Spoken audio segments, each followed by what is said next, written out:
Hello everyone. 1980s के time से China और इंडिया दोनों इक्वल थे, बट आफ्टर दैट आज अगर देखोगे तो China is far more superior than India. China बहुत आगे बढ़ चुका है इंडिया से, and why is that so? और इंडिया अभी तक क्यों नहीं एक डेवलप्ड नेशन बन चुका, और ये अभी तक डेवलपिंग नेशन के टैग में ही क्यों फंसा रह गया? और हम लोग के कंट्रीज़ में जो सिटीज़ हैं वो क्यों इतना एस्थेटिकली प्लीजिंग नहीं है, क्यों अच्छे नहीं लगते देखने में, और क्यों बहुत ही अलग है बाकी देशों से अगर आप कंपेयर करो। हम लोग अगर कोई वीडियो भी बनाते हैं तो वीडियो में जो क्वालिटी है, still after using good phone, ये जो क्वालिटीज़ और सिटीज़ की, वो compare to New York, compare to Berlin, इन सब जगहों से बहुत अलग आती है और इतने बढ़िया नहीं आती है। और इस सब के पॉइंट्स और मेजर प्रॉब्लम्स क्या हैं, इसके पीछे का मैं साइकोलॉजी के बारे में बात करने वाला हूँ। जो कंट्री है वो तो सबसे पहले अपनी डेमोक्रेटिक है, और इंडिया सबसे लार्जेस्ट पॉपुलेशन होने के बावजूद भी सबसे बढ़िया डेमोक्रेसी है। स्टिल अगर आप देखो, कहो अगर पॉपुलेशन बस प्रॉब्लम है कि इंडिया डेवलप नहीं है, पर आप चाइना को देखो, वो डेवलपिंग नेशन है बट स्टिल वो बहुत आगे है, इंडिया से तो बहुत ही ज़्यादा आगे है। एक्सपोर्ट्स में आगे है, हर एक चीज़ में अगर आप देखो तो आगे बढ़ते जा रहा है चाइना, बट इंडिया लैग कर रहा है। इवन दो हम दोनों लोग का पॉपुलेशन सेम है, इक्वल है। सबसे पहले बात कर लेते हैं क्यों अपनी जो सिटीज़ है, इंडियन सिटीज़ हैं, वो इतने एस्थेटिकली प्लीजिंग क्यों नहीं है। सबसे पहले एक पॉइंट ये हो सकता है कि जो हम लोग की कंट्री का जो इंफ्रास्ट्रक्चर है, ये प्लान नहीं है, अनप्लैंड है। जो आदमी जिससे मन करे जहाँ ज़मीन ले सकता है और वहाँ पे अपना बिल्ड कर सकता है, वो जगह उसके लिए रेसिडेंट्स के लिए अलाउड है, और कोई भी अपने ज़मीन पे बना सकता है। नॉट लाइक अदर कंट्रीज़ में क्या होता है, आपको रेसिडेंट्स का जो पाथ है, या फिर जो कह लो आपका जो लैंड है ऑक्यूपाइड जो है, वो अलग अलग वे में कैटेगराइज्ड है कि ये रेसिडेंशियल एरिया है और ये एग्रीकल्चरल एरिया है। बट इंडिया में ऐसा नहीं है, आप कहीं भी कुछ भी बना सकते हो। और बाहर की कंट्रीज़ में क्या होता है, कोई भी सिटीज़ बनती हैं तो सबसे पहले प्लानिंग होती है। ऐसा नहीं है कि इंडिया में नहीं होता है, इंडिया में भी होता है। जैसे चंडीगढ़ हो गया, गांधीनगर हो गया, और नवी मुंबई हो गया। मुंबई में बहुत जगह प्लेसेस है, न्यू दिल्ली, ये सारे प्लान्ड सिटीज़ हैं। बट इंडिया में सारी सिटीज़ प्लान्ड नहीं है, छोटे छोटे टाउन्स प्लान्ड नहीं है, सब अनप्लान्ड चलता है। बट बाहर की कंट्रीज़ में छोटे से छोटे सोसाइटी, छोटे से छोटे गेटिंग हाउसेस सारे प्लान्ड तरीके से बनते हैं। सारे के सारे जो भी रेसिडेंशियल एरिया है और एग्रीकल्चर एरिया है, सारे कैटेगराइज्ड है और अच्छे से बनते हैं। सेकंड बात ये आता है, जो अर्बन प्लानिंग होती है उधर की, और जो म्यूनसिपैलिटीज़ होती हैं, वो बढ़िया से वर्क करती हैं, कोऑर्डिनेशन में वर्क करती हैं। वो तार लगाने के बाद ही रोड बनाती हैं। अनलाइक इंडिया, यहाँ पे रोड बन गया, फिर अब नीचे तार बिछाना है, पाइप बिछाना है, तो फिर से रोड खोद दो। ऐसा करते करते इंडिया में कोऑर्डिनेशन नहीं है म्यूनसिपैलिटी का। और दूसरी बात, यहाँ नालियाँ, जो गटर्स होते हैं, अनकवर्ड रहते हैं, सारे के सारे खुले रहते हैं, और जिसमें उसमें कचरा पड़ा रहता है, जिससे अपना सिटी जो है अनप्लान लगता है और बहुत बेचिता, बहुत घटिया तरीके से कचरा चारों तरफ फैले रहते हैं। लोगों के पास डस्टबिन यूज़ करने का प्रॉपर सेंस नहीं है, रेलवे स्टेशन पे सिविक सेंस नहीं है। ये जो सिविक सेंस की कमी है, इसके कारण इंडिया बहुत ही अनएस्थेटिक लगता है, और जिससे टूरिज़्म अट्रैक्ट नहीं होता है। हम लोग का कल्चर बहुत रिच था, बट राइट नाउ ये कहीं ऐसा कुछ दिखता नहीं है। और इसका प्रॉब्लम है सोसाइटी, और सोसाइटी धीरे धीरे इम्प्रूव हो रही है, but still it is lagging more behind. अब देखो सिविक सेंस तो धीरे धीरे जो न्यू जनरेशन है, जो सिटीज़ में रह रही है, अर्बन जनरेशन है, ये तो सिविक सेंस को अपना रही है, बट पूरी तरीके से नहीं, क्योंकि हल्के हल्के तरीके से कर रही है। बट वहीं जहाँ आप रूरल एरिया में देखोगे, उधर ये बिल्कुल नहीं है, उधर बहुत ही लैक है, और उधर डेवलपमेंट आपको होते हुए नहीं दिखेगा। और तीसरी बात, ये जो हम लोग टैक्स पे करते हैं, जितने भी चीज़ें हैं, ये जो गवर्नमेंट को मिलती हैं, जैसे कि सेशन होता है, सेशंस में, पार्लियामेंट के सेशंस में आधे टाइम तो नौटंकी चलती है और रियल मुद्दे बाहर आ नहीं पाते हैं। तो और इस तरीके से हम लोग का जो कंट्री जिस पेस से डेवलप होना चाहिए था, उस पेस से डेवलप नहीं हो पा रहा है। और ये जो नेता निकल रहे हैं, ये किस बेसिस पे निकलते हैं? जाति के बेसिस पे वोट पाते हैं, और रिलीजन के बेसिस पे पाते हैं vote.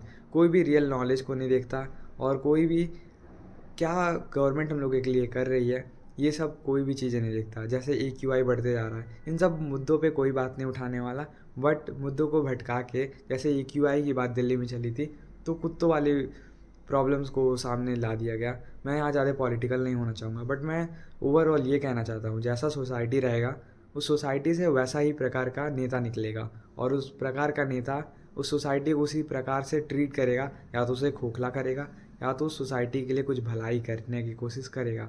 But most of the cases में भलाई नहीं करते। अगर 100 रुपये भी देने रहें तो उसमें से 50 अपनी जेब में करेंगे, बाकी 50 आगे बढ़ाएंगे, और ऐसे ऐसे होते होते हम लोग के पास जो सुविधाएं होती हैं वो बहुत कम पड़ती हैं, बहुत कम मिलती है। और थर्ड पॉइंट है यहाँ पे, जो सोसाइटी के, जैसे मैंने बताया साइकोलॉजी, अगर सोसाइटी ही घटिया रहेगी तो लोग घटिया निकलेंगे। और ये सोसाइटी घटिया बनती कैसे है? सोसाइटी घटिया तब बनती है जब यहाँ पे एजुकेशन पे उतना ध्यान नहीं दिया जाता है। एजुकेशन में हम लोग को बेसिक नॉलेज तो बताया जाता है कि हमें कैसे पढ़ाई में आगे बढ़े, पढ़ाई के बारे में हमें सब पता रहता है, बट जो हम लोग को छोटे पे से जो कैसे हम लोग को एक प्रॉपर सिविलियन रहना चाहिए, कि हमें लाइन में लगना चाहिए, कूड़ा फेंकना चाहिए, इसका प्रैक्टिकल यूजेस नहीं दिखते हैं। जैसे जापान में बच्चों से स्कूल को साफ़ कराया जाता है, बट इंडिया में इट इज़ नॉट पॉसिबल। और वहाँ पे एजुकेशन पे इतना फंडिंग होता है कि वहाँ पे गवर्नमेंट स्कूल्स होते हैं। यूके में आपके लोकेलिटी में एक गवर्नमेंट स्कूल होगा जो बहुत बड़ा होगा, जिसमें सारे सुविधा रहेंगे। आप दूसरी जगह नाम नहीं लिखा सकते, आपका जहाँ घर रहेगा उसके पास में आप लिखवाओगे, अपना एडमिशन कराओगे, और आपका जो स्कूल रहेगा वो बढ़िया भी रहेगा, ऐसी बात नहीं है। बट इंडिया में ऐसा नहीं है। मोस्ट ऑफ द सरकारी स्कूल्स बहुत घटिया हैं, और जो प्राइवेट स्कूल्स हैं उनकी फ़ीस ज़्यादा है, और ऐसा ऐसा बहुत प्रॉब्लम्स हैं। जिस हतेरों प्रॉब्लम्स की वजह से जो सोसाइटी है वो एक स्टैंडर्ड नहीं रीच कर पाती है, जिस स्टैंडर्ड पे इसे वर्क करना चाहिए, ताकि जो अपकमिंग जनरेशन है वो एक अच्छे हारमोनियस वे में चले, जिससे वो जाति धर्म विवाद इन सब पे ना पड़ के एक्चुअल मुद्दों को सामने लाएं। और जैसे कि AQI हो गया प्रॉब्लम, एयर पोल्यूशन हो गया, लैंड पोल्यूशन हो गया, वाटर पोल्यूशन हो गया, जैसे रिवर अपनी गंगा इतनी पॉल्यूटेड है, करप्शन हो गया, इन सारी चीज़ों को जब एलिमिनेट होगा उसके बाद अपने कंट्री का जो स्टैंडर्ड है वो धीरे धीरे आगे बढ़ेगा। अपनी कंट्री में जो अनएम्प्लॉयमेंट का दर है ये धीरे धीरे रेट कम होते जाएगा, लोगों के पास एक्चुअल में पैसा आएगा, और जब एक्चुअल पैसा आएगा तो लोग इन्वेस्ट करेंगे, अपने घरों पे इन्वेस्ट करेंगे, और अपने घर को एस्थेटिक बनाएंगे। अपना जो सिटी का AQI है उसे कम करेंगे, और सिटी भी अर्बन प्लान जब रहेगी, इंफ्रास्ट्रक्चर बढ़िया रहेगा, तो एक अच्छे वे में दिखेगा अपना कंट्री भी, और अपना कंट्री भी अच्छे स्वरूप में आ पाएगा।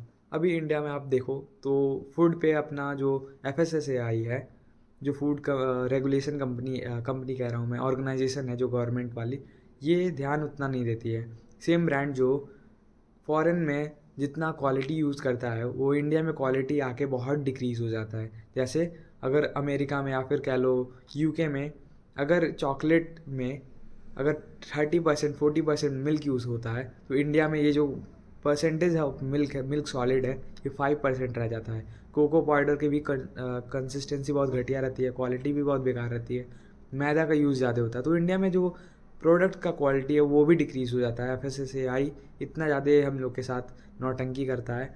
और ओवरऑल मैं ये कहना चाह रहा हूँ, जो गवर्नमेंट है हम लोग के हेल्थ पे ध्यान नहीं देती है। जो मार्किंग फूड लेवल कंपनीज़ हैं वो इतना पैसा गवर्नमेंट को फंड कर दे रही है कि हम लोग के पास अच्छा प्रोडक्ट नहीं पहुंच रहा है, हम लोग के पास घटिया प्रोडक्ट हम लोग को मिलता है। हम लोग के पास जो अंडे हैं, अंडों में कैंसर कॉजिंग ड्रग्स हैं। फूड पे गवर्नमेंट तो बिल्कुल ध्यान नहीं दे रही है। हम लोग को जो खाना आ रहा है वो भी घटिया रह रहा है, मिल्क में मिलावट रह रही है, पनीर एनालॉग पनीर बिक रहा है, और ये सारी चीज़ें ओवरऑल मिला के हमारे आप को हमको सबको ख़राब करते जा रही हैं। सब्जियों में ऑर्गेनिक फार्मिंग तो हो नहीं रही, उसमें भी ड्रग्स यूज़ किया जा रहा है ताकि सब्जियां ज़्यादा बने। तो ओवरऑल ये है कि हम लोग के जो जीवन है बद से बदतर बनते जा रही है, इंडिया की जीवन बहुत घटिया होती जा रही है। बट ये धीरे धीरे तभी सही होगा जब एजुकेशन पे फिक्सेशन हो, जब एजुकेशन को सही किया जाए, ताकि जो अपकमिंग जनरेशन हो बढ़िया हो। मैं ये नहीं कह रहा हूँ कि अपकमिंग जनरेशन बेकार है, अपकमिंग जनरेशन बढ़िया होती जा रही है, बट ये सारी चीज़ें अर्बन सिटीज़ में ही लिमिटेड है। आपने जो रूरल एरिया हैं वहाँ पे ये डेवलपमेंट अभी नहीं देखी जा रही है, बट आई होप ये जल्दी ही होगा और हम इन सब चीज़ों से छुटकारा पाएंगे। बट अगर आप मेरी एज को तो शायद आप ना पा पाओ, बट जो हम लोग के शायद अपकमिंग जनरेशन जो हम लोग के बच्चे जो होंगे मे बी वो एक बेटर इंडिया देख पाएंगे, वो एक डेवलप्ड इंडिया देख पाएंगे, क्योंकि इस पे हम लोग ज़्यादा कंट्रीब्यूट नहीं कर पाएंगे।